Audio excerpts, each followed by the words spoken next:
Some scars never completely disappear, but they remind us of the strength we didn't know we had. This is the story of a woman who transformed tears into determination when everything she had built crumbled. My name is Jane Olivia Sanders. I'm 83 years old today, but my story begins when I was only 19. I was born in Springfield, Illinois, in a simple, hard-working family. My father was a truck driver and my mother a seamstress. We were 5 siblings, and I was the only girl. I learned early on to fight for my space. Before I continue, comment where you're watching this story from. Also, please subscribe to the channel and like the video. It helps this channel a lot. It was 1956. The radio played songs by Patti Page and Perry Como, and America was breathing the air of prosperity with President Eisenhower promising economic growth and stability. For a young woman from a small town like me, the future seemed full of possibilities, despite all the limitations women faced in those days. I worked as a clerk at Johnson's Pharmacy in the town square. That's where I met William. He walked in on a muggy January afternoon, wearing an impeccable suit despite the heat, asking for headache medicine. William Richards was a bank employee recently transferred from Chicago. At 27, with a way of talking that made my knees weak, he asked, "Does the young lady also have medicine for a racing heart?" After I handed him the aspirin, I blushed like a tomato, but accepted his invitation for coffee after my shift. My father, a strict man like fathers were in those days, was very reluctant when William asked permission to court me. "City men are no good," he would say. But William had a way of convincing people, of making them trust him. Within 6 months, even my father was charmed. Our courtship was quick, as was customary at that time.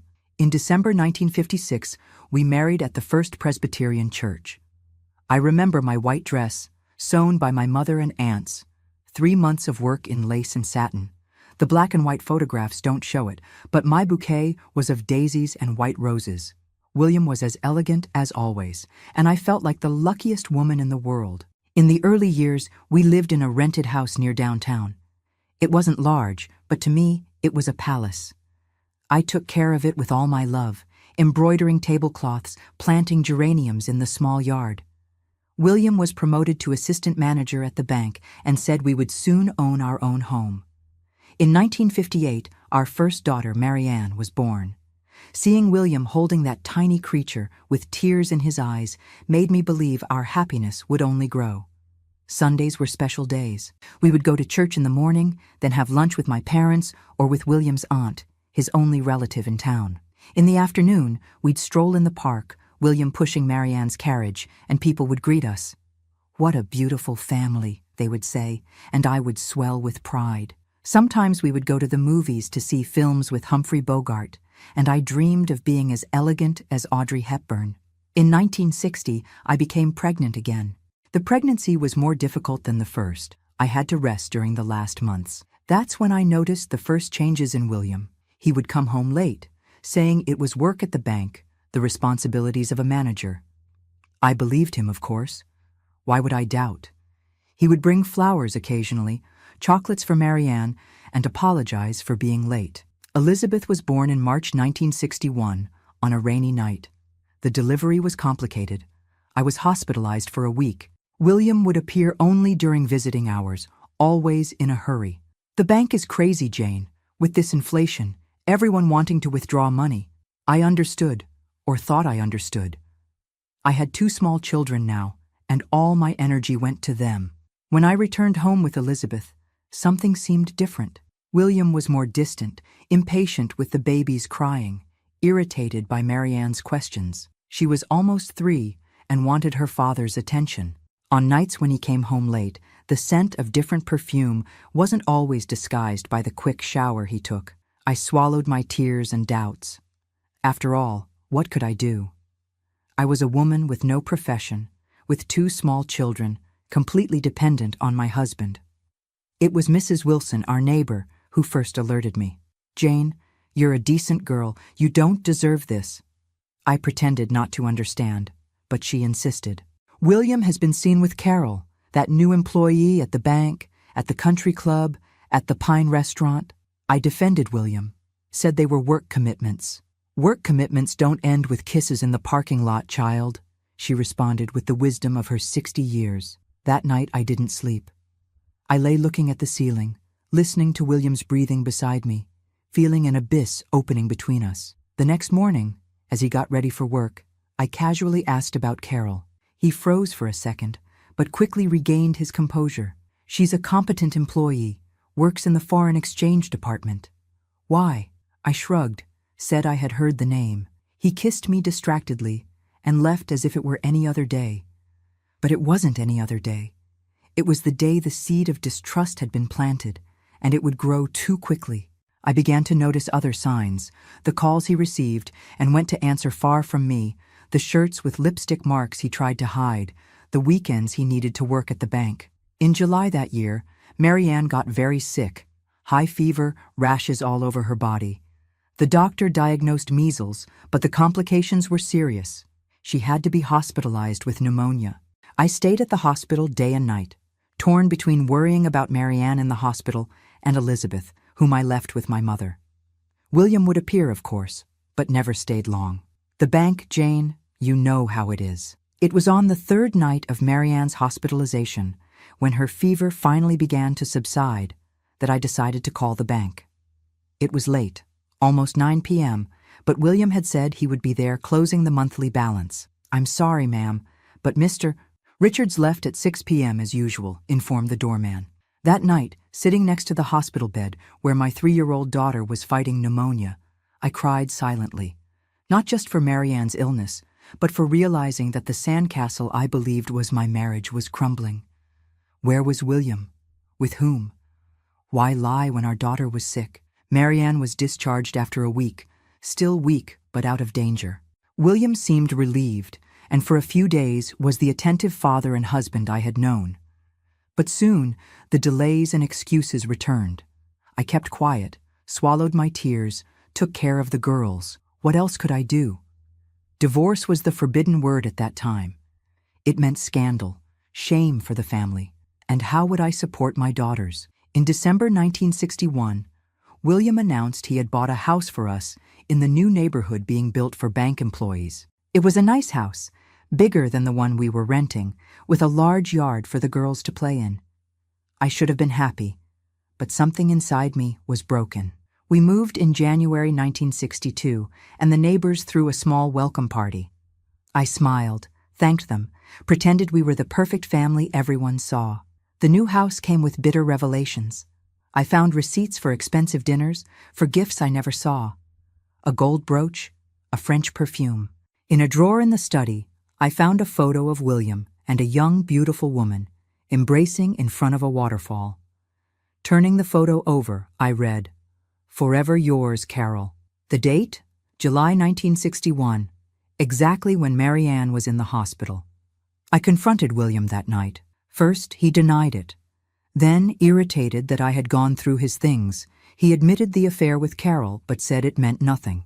"You're always busy with the children, Jane. A man has his needs." I was shocked by his coldness, by the way he transformed his betrayal into my fault. It was that night I realized William wasn't just an unfaithful husband.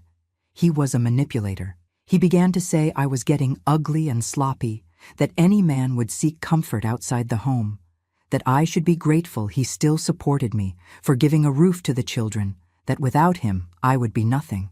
And the worst part, I began to believe it. The following months were of slow degradation. William no longer bothered to hide the affair with Carol. He would come home in the wee hours, when he came at all, happy or drunk, sad or irritated. I never knew which version of him I would find. The girls felt the tension. Marianne had nightmares. Elizabeth cried for no apparent reason. In August 1962, I learned from a bank colleague that Carol was pregnant. The world crashed down on my head that day. When William arrived, I had already packed his bags. "You can go live your other life now," I said, with a calmness I didn't know I possessed. He didn't deny Carol's pregnancy. He just laughed, a cruel laugh I'll never forget, and said, "And what are you going to do, Jane? How will you support these children? Who will want an old woman like you?" I was 25 at the time. Not old, but I felt 100 years old, carrying the weight of a failed marriage, shattered dreams, an uncertain future.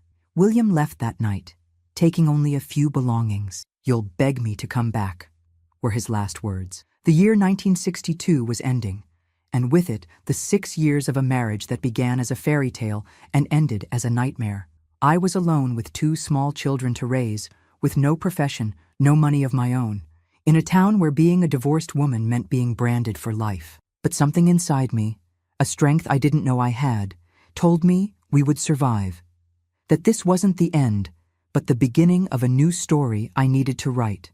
Not for me, but for Marianne and Elizabeth. And so, with fear, but also with a determination born of pain, I closed the door of the house William had bought that August night in 1962. I didn't know what the future held, but I knew that whatever it was, we would face it together, my daughters and I. What I didn't imagine was how painful this path would be, and how much more William would do to try to destroy us. I thought expelling William from the house would be the end of my suffering. But I was wrong. It was just the beginning of a battle I didn't know I would have the strength to fight. The morning after our separation, I woke to loud knocks on the door.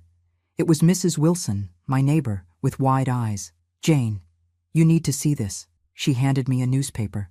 There it was, in the business section, a small note. "William Richards takes position as general manager at the Central Branch of First National Bank." The photo showed my husband, or ex-husband, I wasn't sure what we were legally, smiling next to other men in suits. "Did you know about this?" Mrs. Wilson asked. No, I didn't know. William had never mentioned any promotion. Maybe it was a surprise, I thought for a moment. Then I realized the truth. He was planning a new life away from me, and possibly with Carol. A week passed without news from him. The savings I had kept in a cookie tin, money I had saved from what William gave me for household expenses, were beginning to dwindle. Marianne asked about her father every day, and Elizabeth, even so young, seemed to feel his absence, crying more than usual. That's when I received the notice to vacate the house. The bank was the true owner, and William, as an employee, only had the right to use it while working there. With his transfer to the Central Branch, we lost the right to housing. We had 30 days to leave. That night, I cried until I had no more tears. The next day, I got dressed as best I could and went to the bank, determined to talk to William. The security guard at the door blocked me. Mr. Richards left express orders not to be bothered by family. Ah, family. As if I were a distant aunt, an inconvenient cousin, not the woman who had given him 2 daughters, who had taken care of his house, his clothes, his life for 6 years. On the street, I crossed paths with Carol. I had never seen her in person, but I recognized her from the photo. She was radiant, her pregnancy belly showing under an elegant dress. She walked past me without knowing who I was, talking animatedly with another girl.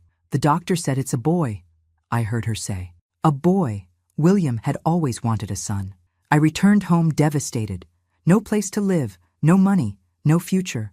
That's when I found my mother at the door, worried because I hadn't shown up for Sunday lunch at her house. I collapsed in her arms, telling her everything.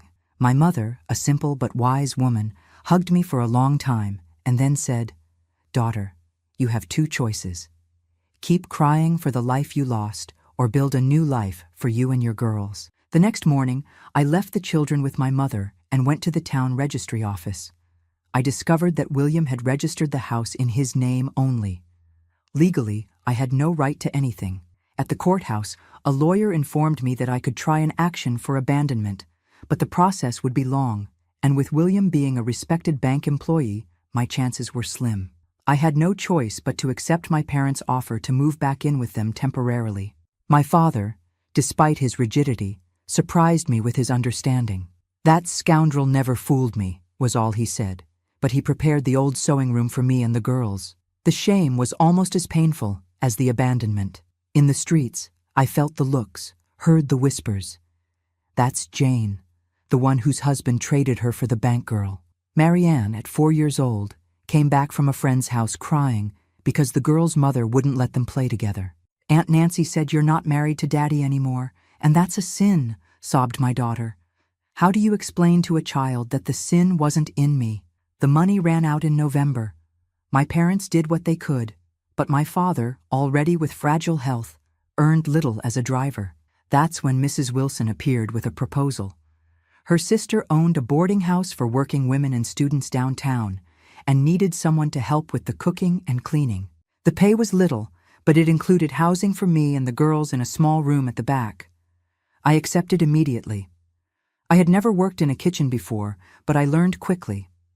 I would wake up at 5 a.m. to prepare breakfast for the boarders, clean the rooms while they went to work or study, wash piles of clothes, prepare lunch and dinner. My once cared-for hands cracked with soap. My skin, which William used to praise for its delicacy, burned at the wood stove. But I had a roof, food for my daughters, and slowly, I was regaining my dignity. In March 1963, I learned from a boarder who worked on the same street as the bank that William and Carol had gotten married. Their son was born in January, a boy named Richard. I cried alone that night, not out of sadness for the loss of William, but for knowing he was forming a new family while abandoning the old one. It was during this time that Marianne began having problems at school. Always a good student, she became quiet and withdrawn. The teacher called me, concerned.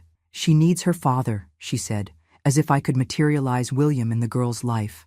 I tried to explain the situation, but the woman, single and childless, merely said that in the absence of the father, it's up to the mother to be strong. And I tried to be strong. During the day, I worked tirelessly at the boarding house. At night, I sewed for extra income, using the old singer my mother had lent me, simple dresses, hems, repairs, anything to supplement the income. In the early hours, when exhaustion took over, I dreamed of William. Sometimes they were nightmares where he took my daughters away. Other times, they were sweet dreams of reconciliation, the worst as they left me empty upon waking. In July 1963, I received a letter. It was from William, the first communication since he had left home. My heart raced, thinking of an apology, a chance to start over. But the content was cold, sent by his lawyer.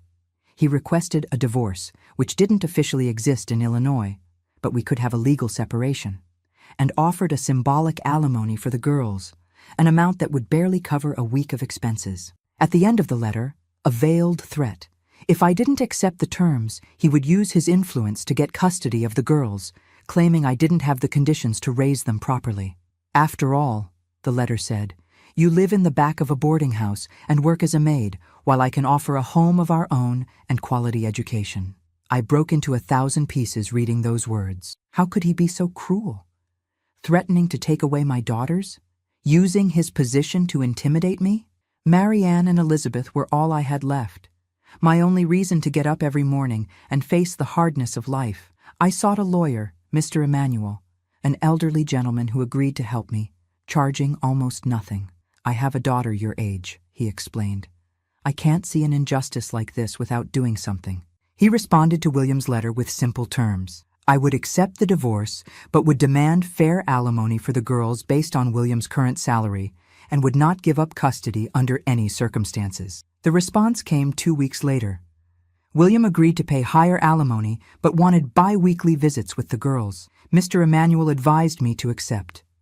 "It's the children's right to spend time with their father, Mrs. Sanders," he said gently. Reluctantly, I agreed. The first visit was scheduled for a Sunday in September.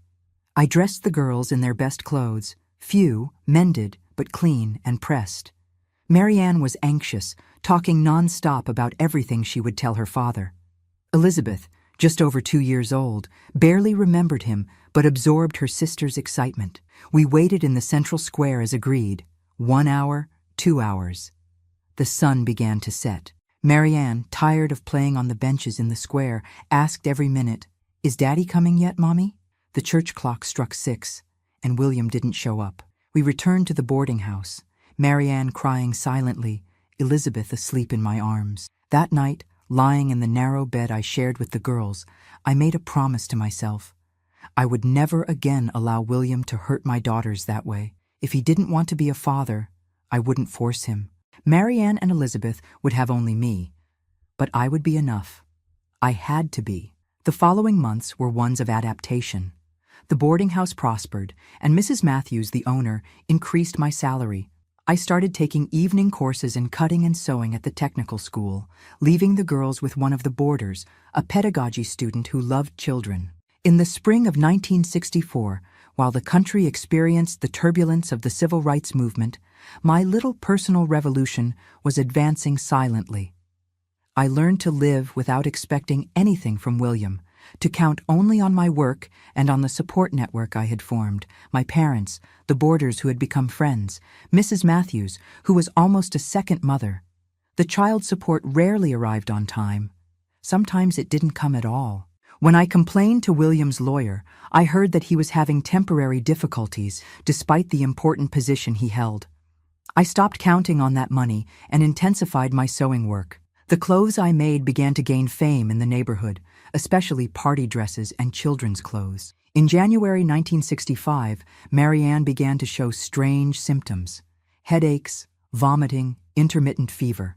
The doctor at the health clinic diagnosed stress. "Children suffer too," he explained. "Your daughter is carrying many worries for someone so young." I tried to create a lighter environment, telling cheerful stories before bed, taking them to the park on Sundays, organizing small parties with other children in the neighborhood. But the shadow of William's absence loomed, especially when Marianne saw her friends' fathers picking them up from school or playing in the park. It was during this time that Mrs. Matthews became seriously ill. "Cancer," the doctor said, already in an advanced stage. I took over all the administration of the boarding house while she underwent treatment. I worked from dawn until late at night, divided between the kitchen, cleaning, accounts, shopping, my daughters, my sewing, and hospital visits. In March, Mrs. Matthews called me to the hospital. Weak, she held my hand and said, "Jane, you were an angel who appeared in my life. I never had children, you know. I would like you to have the boarding house when I'm gone." I protested, crying, saying she would get better, but we both knew the truth. Mrs. Matthews passed away in April. In her will, she left me the boarding house with the condition that I keep the name Meadow House and continue to welcome working women. At 28, I became the owner of a small business. The boarders celebrated. They were afraid that Mrs.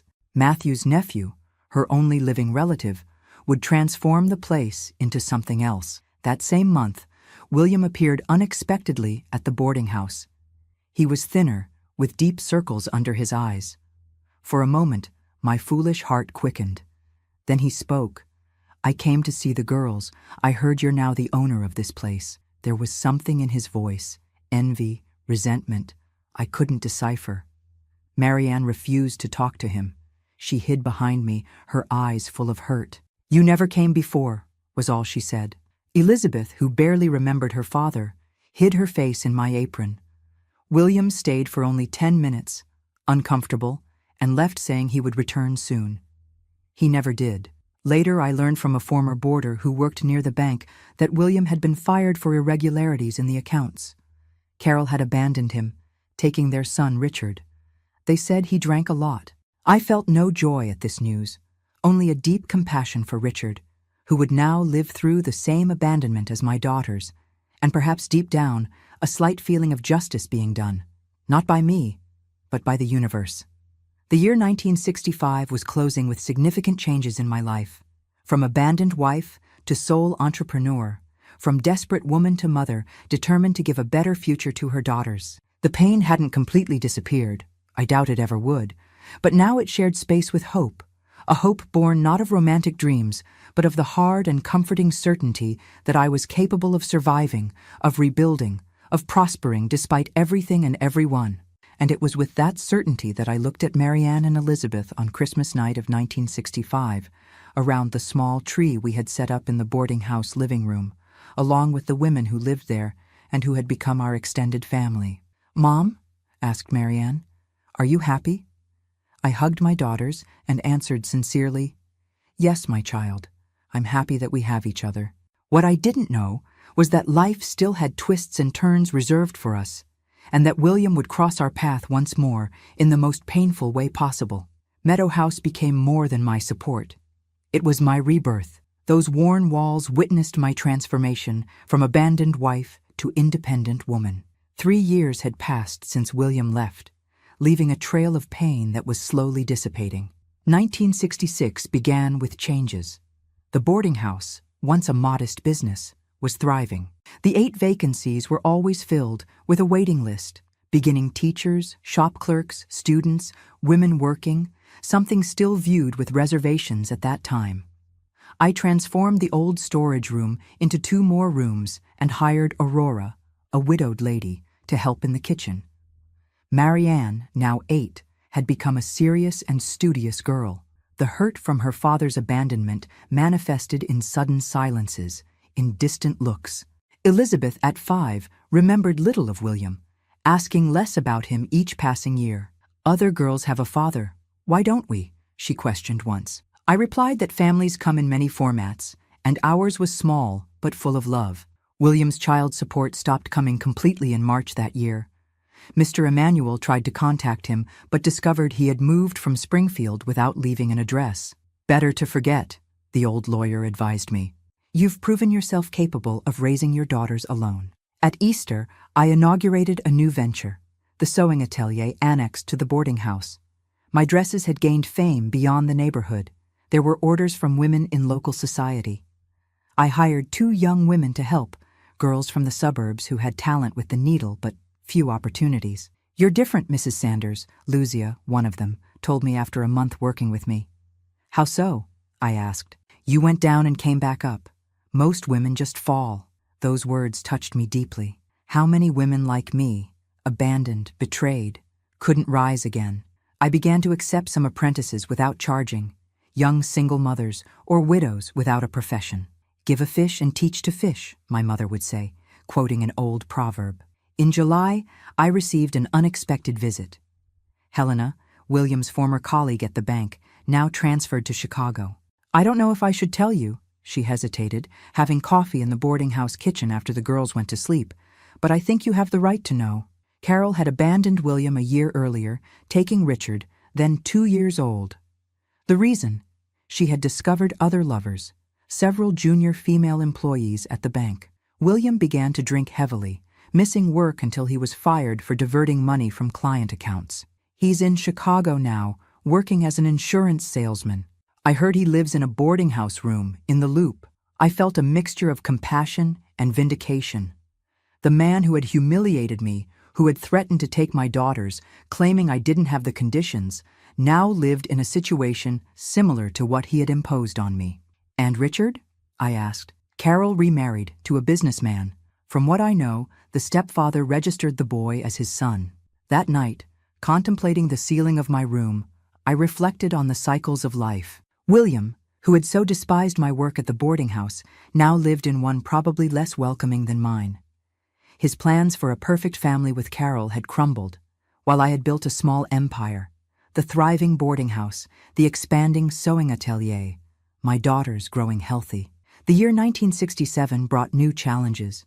The rampant inflation of the era corroded earnings, forcing me to constantly readjust the prices of the boarding house and the atelier. Many boarders had difficulty paying.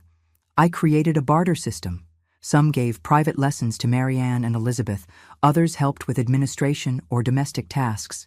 It was a boarder, Teresa, an accounting student, who suggested formalizing what was already happening in practice, transforming Meadow House into a cooperative. Each resident contributes what she can, money or work. You remain the owner, but share the responsibilities. The idea prospered. Soon, Meadow House became known not only as housing for working women, but as a space of mutual support, of female solidarity in an era when independent women were viewed with suspicion. We created our own community. The atelier also grew. Beyond dresses and made-to-measure clothes, we began to produce a small line of ready-made pieces sold in 2 downtown stores. I hired more seamstresses, all women in vulnerable situations, many with stories similar to mine. In September, a disturbing incident. Elizabeth, returning from school, was approached by a man who said he was her father. Frightened, the girl ran into the boarding house. When I arrived from the atelier, I found her crying in Aurora's arms. "It was Mr. William indeed," confirmed a neighbor. "He was agitated, seemed drunk." The next morning, I went to the police station. The sheriff, a middle-aged man with tired eyes, listened to me impatiently. "Mrs. Sanders, I can't prevent a father from seeing his own daughter? I explained that William hadn't sought the girls for years, that he had appeared drunk, that Elizabeth barely recognized him. Even so, it's his right. You should be grateful he's still interested. I left the sheriff's office indignant. His right? And what about my daughter's rights not to be frightened, not to have a drunk stranger suddenly appearing in their lives? I realized, not for the first time, how society favored men, even those who abandoned their responsibilities. As a precaution, I hired Joseph, Aurora's brother, to pick up the girls from school. He was a gentle man who had lost his wife in childbirth and was raising his son, Anthony, Elizabeth's age, alone. We became friends, sharing the challenges of raising children without a partner, although our situations were quite different. He, a widower, respected; me, divorced, stigmatized. Weeks later, at the Sunday market, I crossed paths with William. He was unrecognizable, thin, disheveled, yellow eyes. He made a motion to approach, but Joseph, who was accompanying us, stood in front of me. William walked away, staggering. "Do you know that man?" Joseph asked afterward.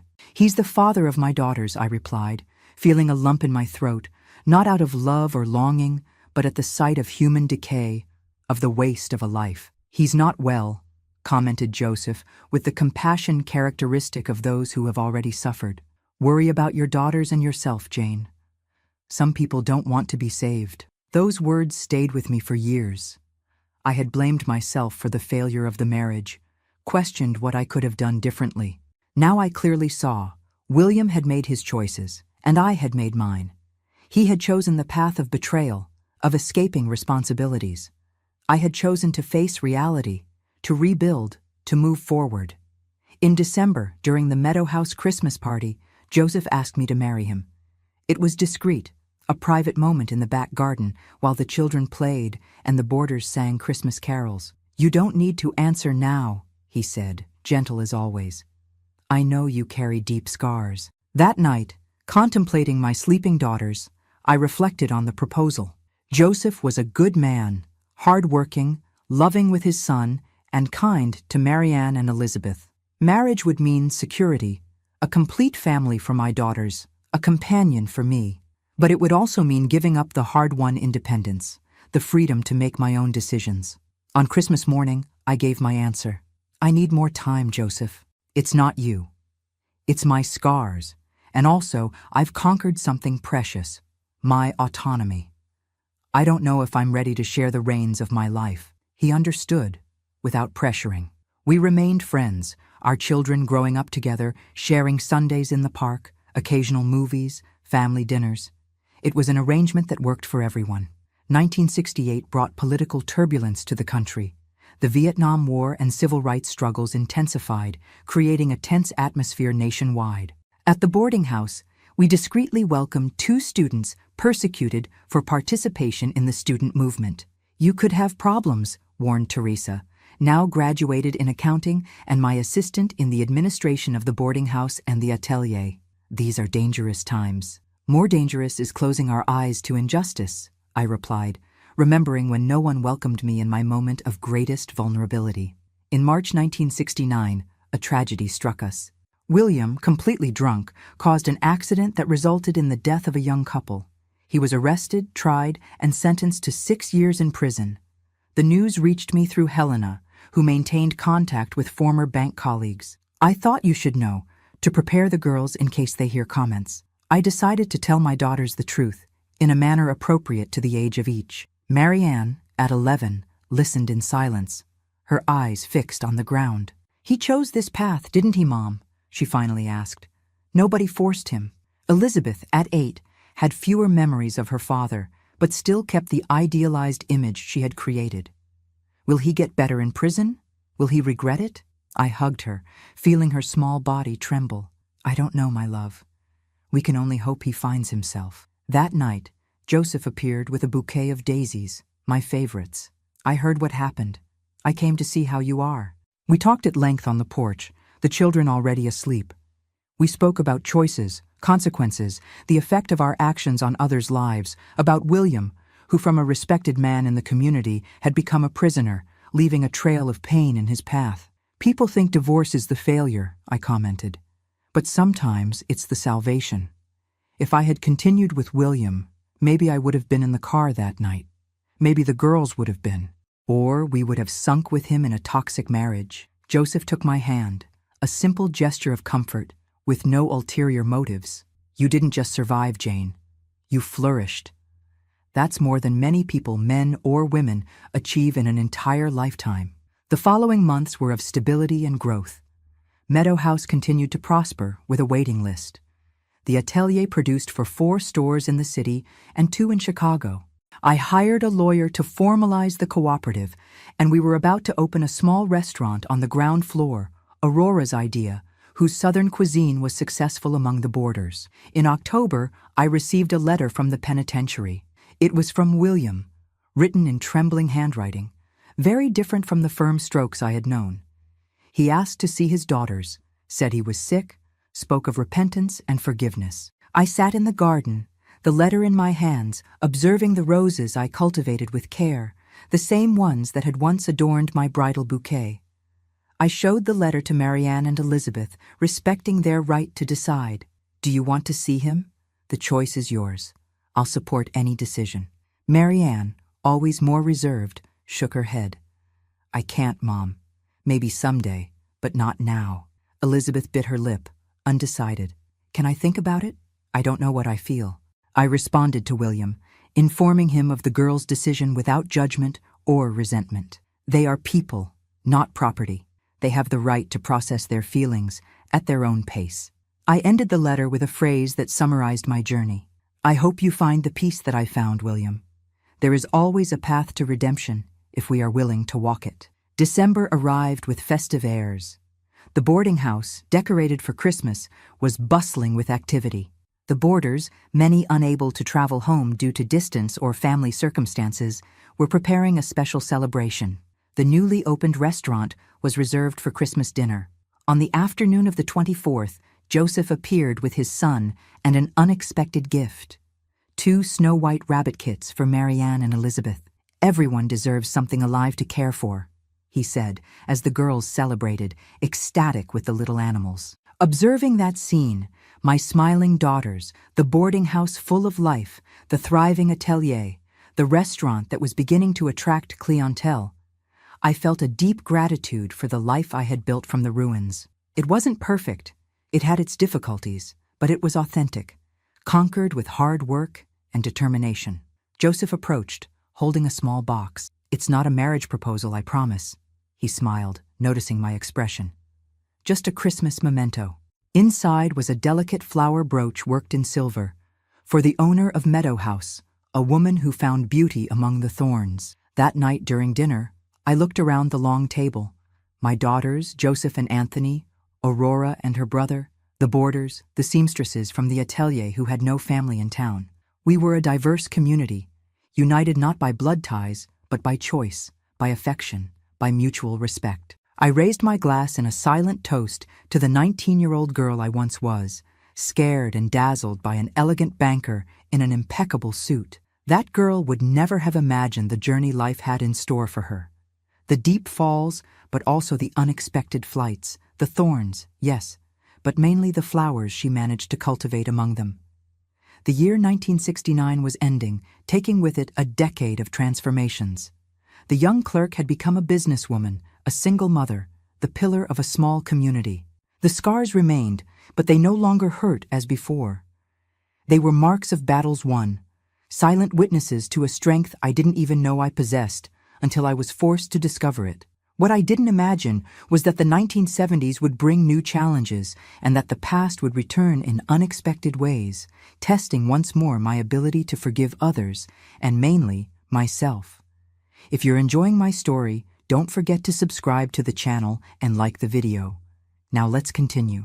The decade of the 1970s began with America experiencing economic challenges. The newspapers talked about recession. The black and white TV commercials showed smiling families. But this prosperity wasn't reaching everyone equally. At Meadow House, we felt the effects of inflation, the difficulties of keeping prices accessible for our boarders, teachers, secretaries, students, while costs rose steeply. It was a daily balancing act that required creativity and determination. In March 1970, Marianne turned 12. She was no longer the insecure child who cried for her father's absence. She had transformed into a serious, responsible preteen with a remarkable talent for numbers and administration. She would accompany me to the farmer's market on Sundays, negotiating prices with a skill that surprised even the most experienced vendors. "This girl has a knack for business," commented Mr. Jones from the butcher stall after Marianne secured a considerable discount on meat for the restaurant. "Takes after her mother." Those words filled me with pride. Marianne was my reflection in many aspects: the determination, the practicality, the sense of responsibility. But she also carried her own scars. Sometimes I would catch her watching other girls with their fathers, a distant look revealing the still open wound of abandonment. Elizabeth, at 9, was the opposite of her sister. Extroverted, artistic, always surrounded by friends. She had inherited my talent for sewing, creating little clothes for her dolls with scraps from the atelier. Unlike Marianne, she spoke openly about William, creating fantasies where her father returned regenerated, asking for forgiveness. "He's in prison now, isn't he, Mom? When he gets out, will he come see us?" she would ask frequently. I tried to balance truth with compassion, without feeding unrealistic hopes or completely destroying the paternal image. In May, I received a letter from William's lawyer. He had developed liver cirrhosis and was hospitalized in the prison hospital. His condition was serious. Given the circumstances, he requested house arrest and wanted to know if he could serve it under my supervision, since he had no close family. The letter fell like a bomb on my carefully reconstructed life. William again in our daily lives? The man who had abandoned his daughters, who had threatened to take my custody, who had plunged into alcoholism until causing the death of innocents? How would this affect Marianne, Elizabeth, the dynamics of the boarding house? Joseph, who had become my confidant, advised caution. "You've built a solid life, Jane. Don't allow him to destabilize you again." Teresa, more practical, suggested, "Offer financial assistance to host him elsewhere with a nurse. You have no obligation to have him under your roof." I consulted Marianne and Elizabeth, as I always did in important decisions. The reaction was divided, as expected. "He made his choices, Mom. Why should we bear the consequences?" questioned Marianne, with maturity beyond her years. Elizabeth, on the other hand, saw an opportunity. "He's sick, Mom. Maybe it's a chance to make peace." After days of reflection, I made my decision. I would write to the judge explaining that I couldn't receive William at the boarding house, but that I would rent a small apartment downtown, hire a nurse for basic care, and allow the daughters to visit him if they so wished. "Not for him," I explained to Joseph, "but for the girls, so they don't carry the weight of doubt." In June, before my proposal was even evaluated by the judge, I received the news. William had died in the prison hospital, advanced cirrhosis complicated by pneumonia. He had died alone, without family by his side. The news hit me in an unexpected way. There was no more love, but there had been once. There was no more hurt, but deep scars that suddenly seemed to pulse again. I cried silently in the garden, not for the William who had betrayed and abandoned me, but for the charming young man I met at the pharmacy, for the father that Marianne and Elizabeth never really had, for the life wasted in wrong choices. Telling the girls was the hardest part. Marianne received the news with apparent indifference, but at night I heard her crying softly in her room. When I entered, she was clutching an old photograph, the only one she had kept of her father, taken on her 3rd birthday. "I want to feel more," she sobbed. "But he's a stranger to me, Mom. A stranger who left me with a huge hole." Elizabeth collapsed in tears, her fantasy of reconciliation crumbling once and for all. "He'll never come back now, will he? He'll never take me to ride the carousel like Annie's dad does." The funeral was discreet, organized by me since William had left no other relatives. Only me, the girls, Joseph, the lawyer, and 2 former colleagues from the bank attended. Helena came from Chicago, bringing a simple bouquet. "I think you're the only person who really knew him," she told me. "William before, the real one." I pondered these words for a long time. Who was William really? The charming banker who had won me over? The attentive husband of the early years? The traitor? The alcoholic? The prisoner? Or a complex combination of all these, like all of us? Weeks after the funeral, I received another surprise. William's lawyer informed me that he had left a life insurance policy. The policy, made still in his bank days, had never been canceled. I was listed as the beneficiary along with the girls. It wasn't a fortune, but enough to ensure college for both of them, something I had always worried about. "A last decent gesture," commented Joseph when I told him. "Or perhaps an attempt at late redemption." That same month, a 17-year-old girl knocked on the door of the boarding house. Her name was Diana. She was 6 months pregnant, expelled from home by her parents. The painfully familiar story touched me. I offered her shelter, light work in the restaurant, and promised to help her after the birth. Diana's arrival generated some buzzing in the neighborhood. "Meadow House now accepts that kind of girl?" questioned Mrs. Elliott, the devout woman who was always criticizing our community of women without husbands. I ignored the comments. If there was something I had learned in my journey, it was that others' opinions don't pay bills or ease pain. Diana gave birth in November, a healthy boy named Gabriel. Against all expectations, her parents showed up at the hospital. The sight of their grandson softened her father's severe heart, who invited his daughter and the baby to return home. "But I want to work, Dad," insisted Diana.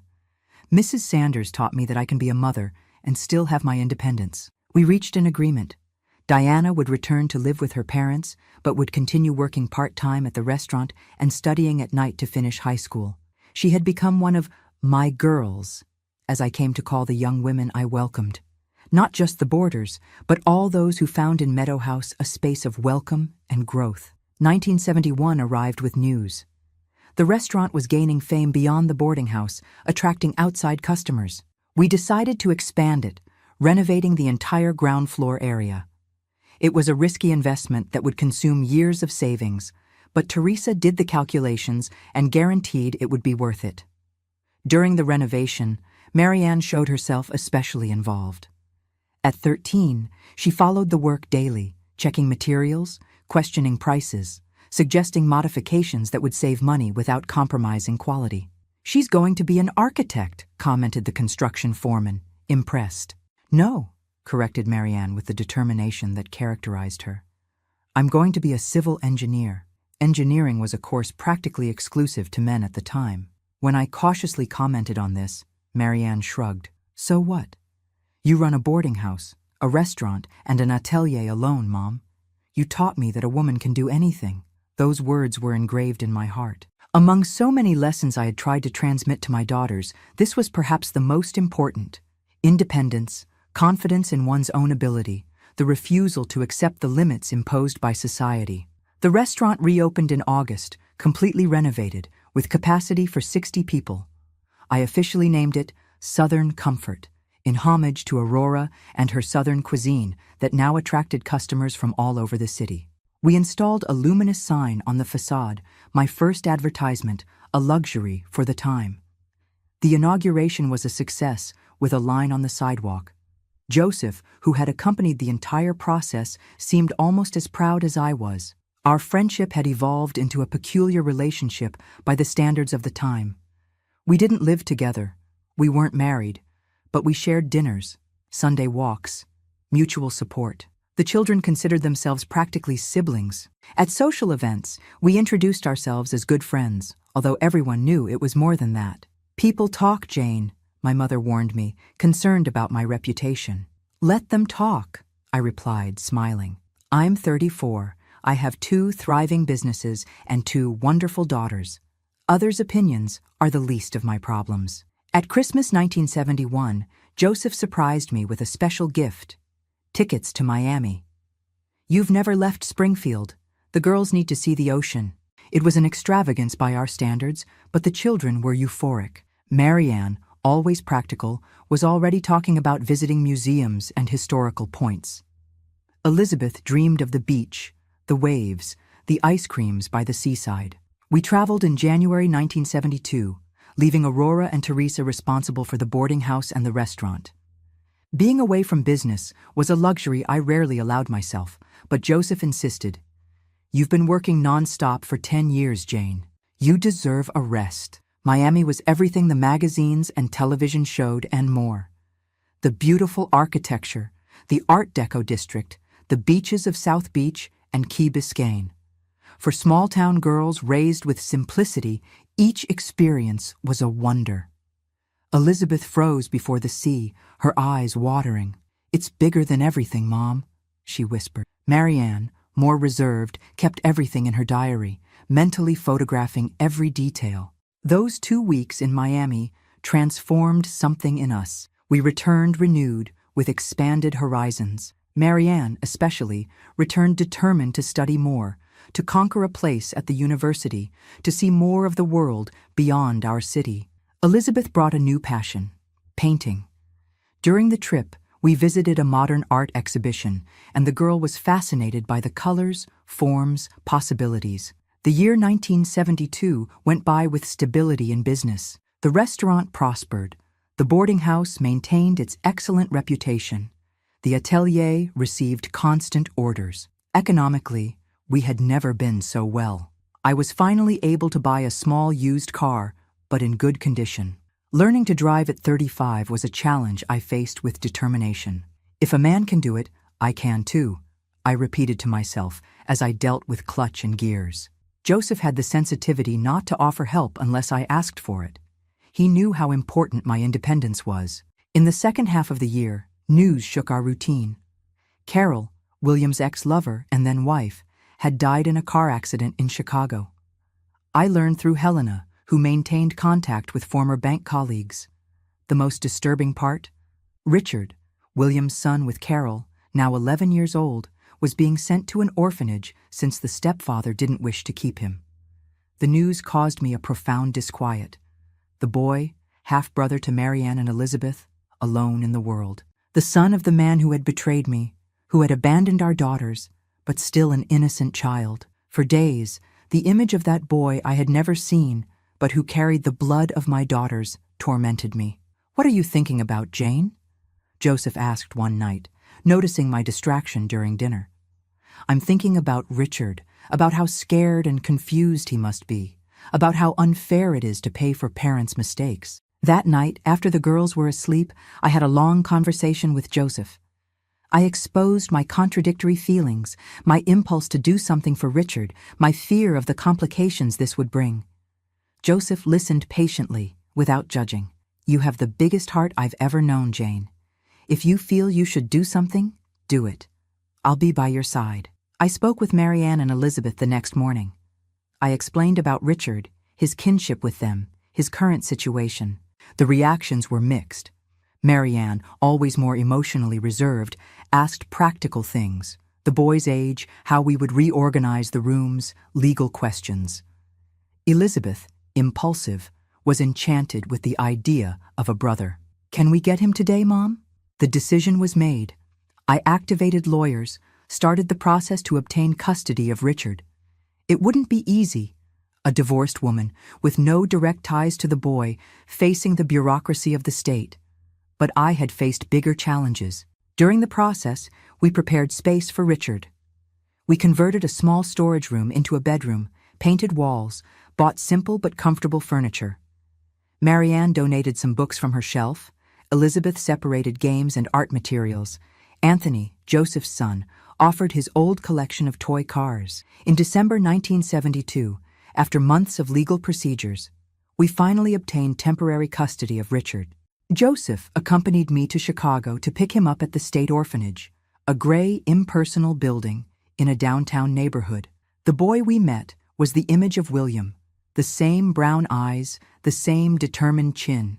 Thin, pale, with a distrustful look, he held a small suitcase with his few belongings. "Hello, Richard. I'm Jane, and this is Joseph. We've come to take you home. Are you a relative of my mother?" he asked, confused. How to explain our complicated kinship? I opted for the simplified truth. "No, dear, but you have 2 sisters who are my daughters. Your father was married to me before he met your mother." Richard's adaptation was gradual, full of challenges. Initially withdrawn, distrustful, he constantly tested limits, like any child who had gone through so many traumas and abandonments. Marianne maintained emotional distance, observing her half-brother with caution.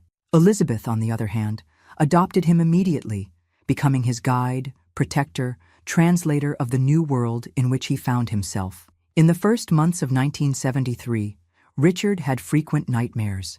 He would wake up screaming, calling for his mother. On these nights, I would hug him until he calmed down, singing the same lullabies that had cradled my daughters. Gradually, the nightmares diminished. In their place emerged a voracious interest in books. Richard discovered in reading a refuge, a way to process his emotions. "He has a brain just like Marianne's," commented Elizabeth one afternoon, observing her brother absorbed in an adventure book. "And a smile just like yours, Mom. When he finally smiles, it looks like you." Those words touched me deeply. Richard didn't carry my blood, but by welcoming him, I had offered him more than a roof. I had given him the chance of a new beginning, of an identity beyond the tragedy that had marked the beginning of his life. And perhaps that was the greatest lesson of that tumultuous decade. Family isn't defined by blood or documents, but by daily choices of love and care.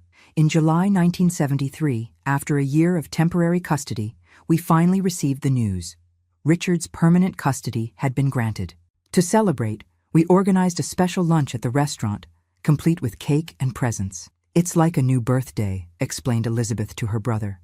"The day you officially became part of our family." During the celebration, observing my two daughters and this new son that destiny had brought through tortuous paths, I recalled the naive young woman I once was, the clerk in love with the elegant banker, dreaming of the perfect life, the ideal marriage, the family and the models that society determined as correct. Real life had proved infinitely more complex, painful, surprising, and also richer, deeper.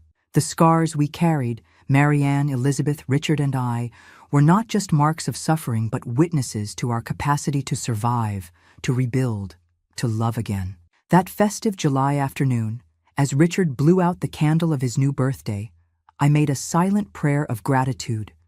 Gratitude for the falls that taught me to rise, for the abandonments that forced me to find inner strength, for the closed doors that obliged me to build my own path, and for the flowers I had managed to cultivate among so many thorns.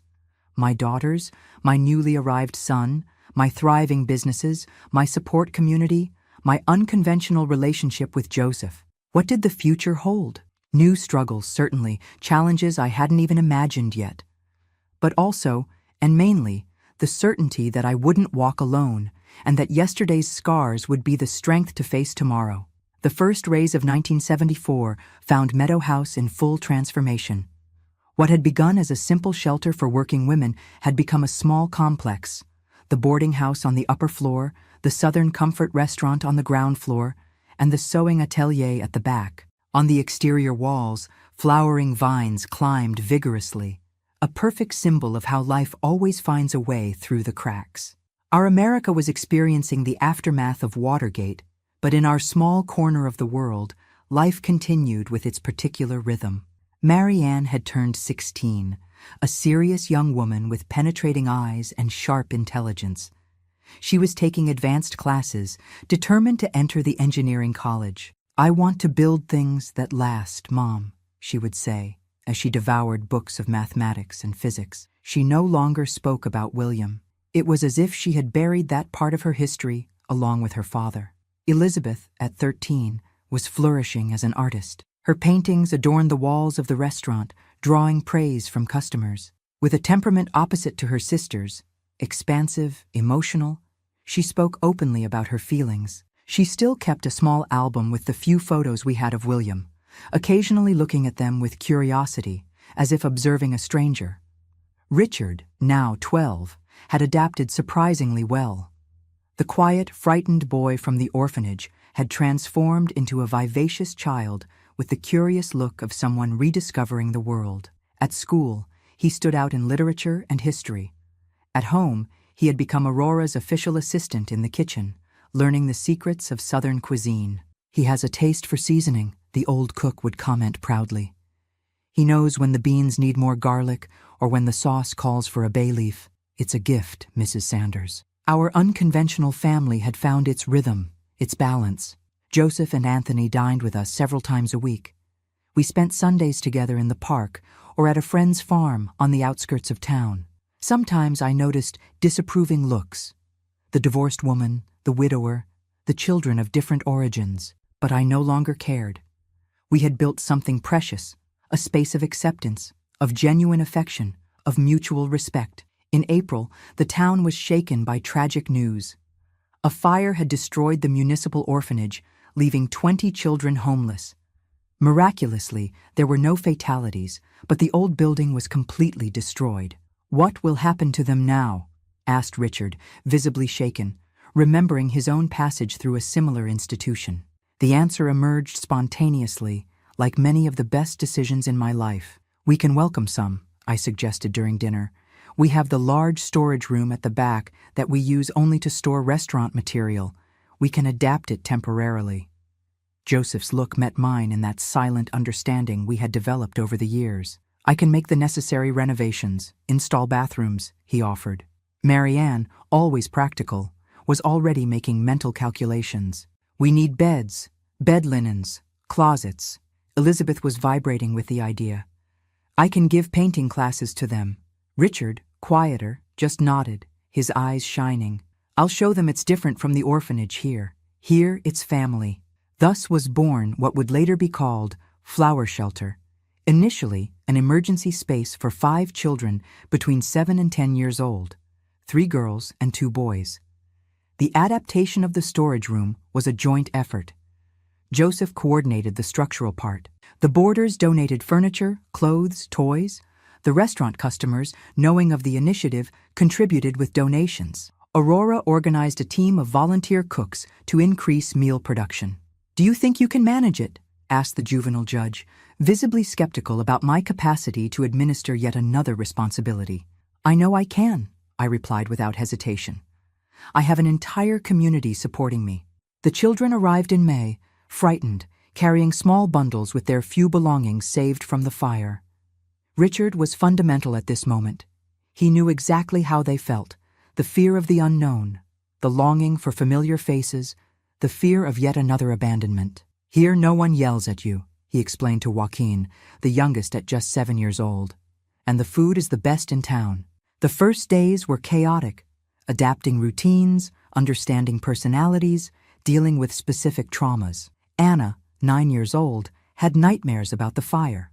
Peter, 10, constantly tested limits, as if expecting to be punished. The twins, Sophie and Claire, 8 years old, clung to each other, refusing to be separated even for minutes. Gradually, we established a dynamic. The children would attend the local public school.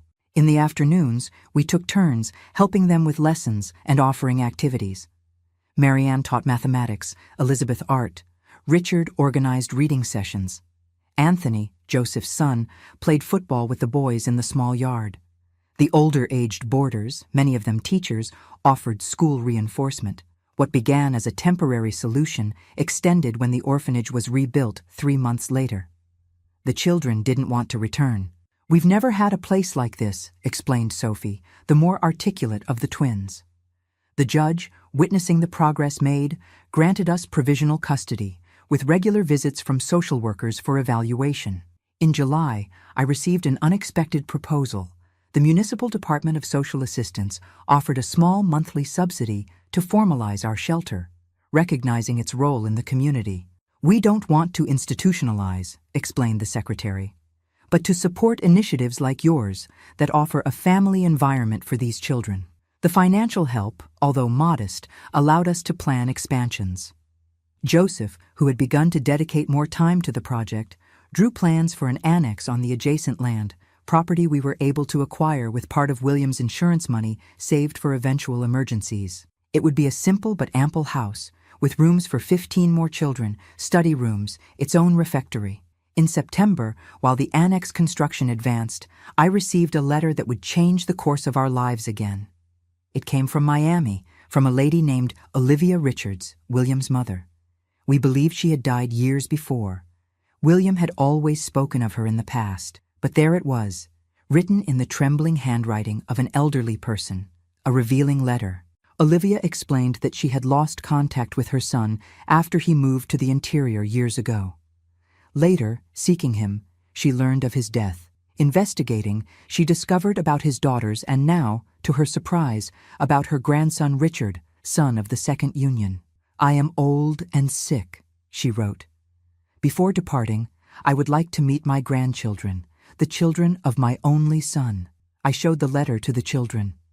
Marianne, as expected, was reticent. After all these years, why now? Elizabeth got excited about the possibility. "A grandmother! I've always wanted to have a grandmother on Dad's side." Richard, thoughtful, said only, "I want to know what my father was like as a child. She must have stories." I wrote to Olivia, inviting her to visit us. Weeks later, a frail lady with white hair and eyes identical to William's, and consequently to Richard's, descended at the bus station, leaning on a cane. I hosted her in the best room of the boarding house, trying to overcome the initial discomfort. That first night, after the children retired, we had a long conversation. Olivia revealed what not even William knew. She had been abandoned by her husband, William's father, when the boy was only 5 years old. To survive, she worked as a seamstress in family homes, leaving her son in boarding schools during the week. "He grew up with that wound," she explained, tears in her wrinkled eyes. "The abandonment by his father, his mother always absent, working. He always sought male approval, trying to overcome the ghost of the father he never knew. I don't excuse what he did to you and the girls, Jane, but it may help to understand." That conversation illuminated obscure angles of the story. It didn't justify William's choices, but offered context. The abandoned boy had become the man who abandons, repeating patterns, perpetuating cycles of pain. The difference, I pondered, is that we can choose to break these cycles. Our children would not carry this curse. Olivia remained with us for a month. She was a discreet but significant presence. She told stories of William as a boy to Richard, who absorbed every detail. She taught ancient embroidery points to Elizabeth, who incorporated them into her artistic creations. Even Marianne, initially distant, approached when discovering her grandmother's talent for numbers. Olivia had been an informal accountant for small merchants. On the eve of her departure, Olivia called me to the garden. "Jane, I know I have no right to ask anything, but I would like to return, to be present in their lives." I surprised myself by agreeing without hesitation. "The children deserve all possible affections, Olivia. You will always be welcome." In December, we officially inaugurated the flower shelter. The new building, annexed to the boarding house, would initially accommodate 15 children, with plans for future expansion. During the small ceremony, I observed our unlikely family constellation. Marianne, almost a woman, assisting with guided tours. Elizabeth, radiant with her paintings decorating the walls. Richard, serving snacks he had learned with Aurora. The first 5 children welcomed, already so different from the scared little ones who had arrived. Joseph and Anthony, practically part of the family. My longtime boarders, the seamstresses from the atelier, and even Olivia, who had returned especially for the occasion. "You've built a small miracle here," commented the mayor during his brief speech. I shook my head, correcting, "We built it. Every person present contributed. It was a collective effort." The year 1975 began agitated. Marianne had taken the entrance exam for civil engineering at the University of Illinois in Chicago, an extraordinary feat for a young woman from the interior, especially in a course dominated by men. Elizabeth was preparing to enter high school, divided between the desire to follow arts or medicine. "I want to both create beauty and heal," she explained. Richard, now in middle school, developed an interest in literature and history, dreaming of being a teacher. In March came the much-awaited news. Marianne had been accepted at the University of Illinois. Joy mixed with anxiety. My firstborn would leave the nest, would face the metropolis. "I'm prepared, Mom," she assured me with the confidence that always characterized her. "You taught me to fight for what I want." To my surprise, Olivia offered unexpected help. She owned a small apartment in Chicago where she had lived for years before moving to Miami. It was vacant, and she offered it to Marianne. "It will be safer than a dorm or boarding house," she argued, "and will help with expenses." Marianne accepted, overcoming old resistances. We prepared her move amid laughter and tears. On the eve of her departure, I found her contemplating the night city from her room window. "I'm afraid, Mom," she confessed, briefly abandoning the strong posture. What if I can't make it? What if they find out I'm a small-town girl? I hugged her, feeling her already woman body, remembering the baby I once cradled. You were never just anything, Marianne. You're the daughter of the woman who rebuilt life from zero. You have that strength inside you. The next morning, Joseph took us to the bus station in his car. The bus to Chicago would depart at 7. Marianne hugged each one at length. Elizabeth, Richard, Joseph, Anthony, Aurora. "Take care, daughter," was all I could say when my turn came. "And remember, you'll always have a home to return to." The following weeks brought new adjustments. Elizabeth assumed some of her sister's responsibilities at the boarding house. Richard became more independent. Joseph began to frequent our house almost daily, helping with the children at the shelter, who now numbered 12. In May, I received a proposal I never imagined. The local TV's Today's Woman program wanted to do a report on my trajectory. "The woman who transformed abandonment into an empire," said the headline exaggeratedly. I initially hesitated. I had never sought the spotlight. But the social workers who accompanied the shelter insisted that visibility would bring benefits. The report aired in June, showing the boarding house, the restaurant, the atelier, the shelter. It told my story in a simplified but honest way. The broken marriage, the struggle to start over, the welcoming of Richard, the creation of the shelter. The program received an enormous response, with letters from women in similar situations asking for advice, donations for the shelter, offers of volunteering. "You've become a celebrity," joked Richard after the broadcast. But what touched me most was Elizabeth's comment. "Now other women will know it's possible, Mom, that they're not alone, that something beautiful can be born from pain." The following years brought consolidation and growth. Marianne graduated with distinction, the first woman in her class, overcoming prejudices and obstacles. Elizabeth entered the College of Fine Arts, discovering in art therapy a way to unite her passions. Richard, after brilliant school performance, was accepted to study literature, determined to become a teacher.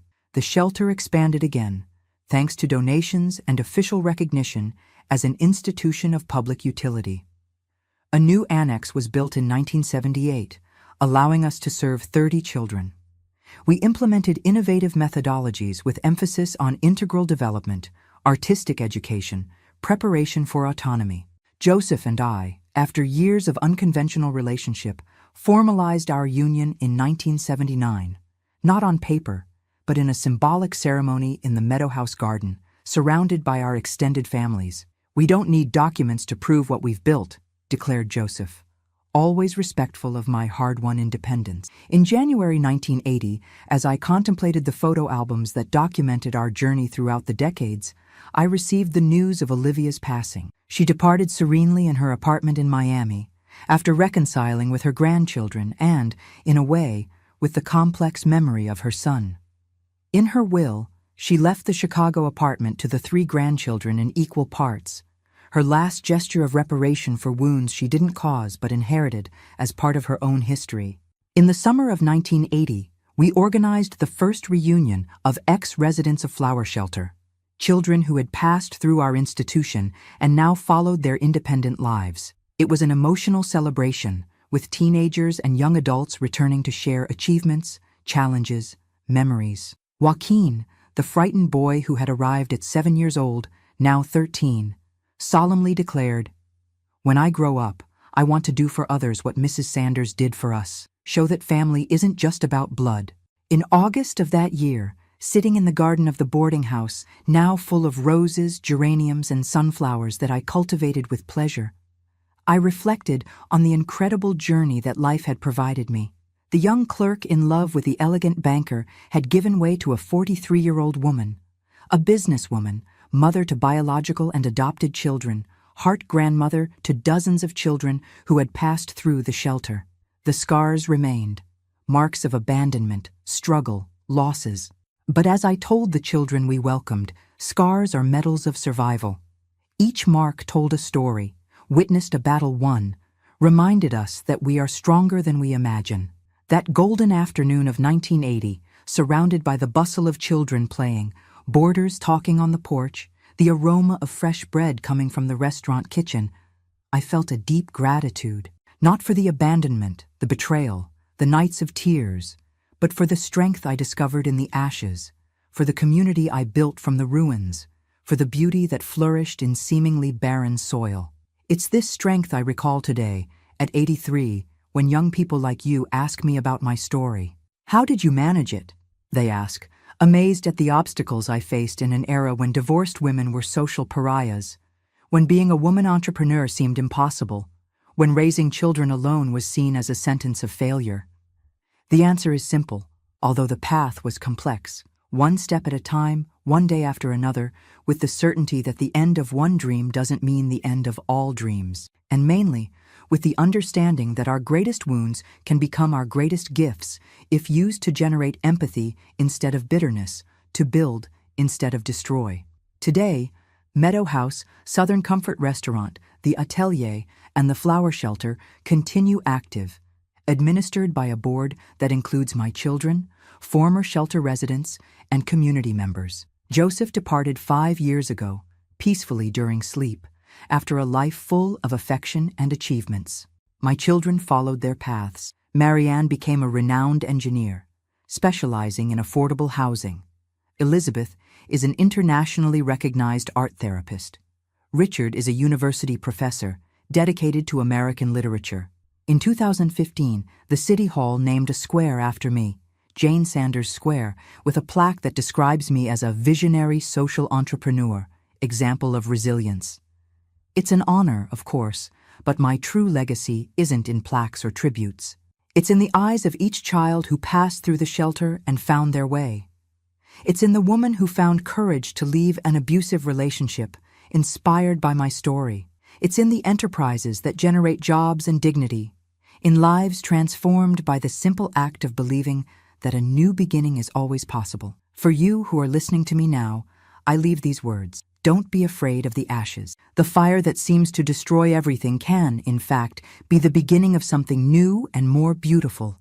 From the ashes, the most surprising flowers are born, those that no one expected, those that defy the logic of destruction and witness the regenerative power of life. My name is Jane Olivia Sanders. I was a wife, I was abandoned, I was judged. But that was just the beginning of my story, not its end. What came after? The woman I discovered in myself, the strength I didn't know I possessed, the love that allowed me to welcome even the son of betrayal. That's what defines who I am. Not what was done to me, but what I chose to do from that point. And that, my dear, is the true story of how love that turned to ashes was reborn as an entire garden. If you were moved by my story, subscribe to the channel, hit the notification bell, and like the video. Until next time, my dears.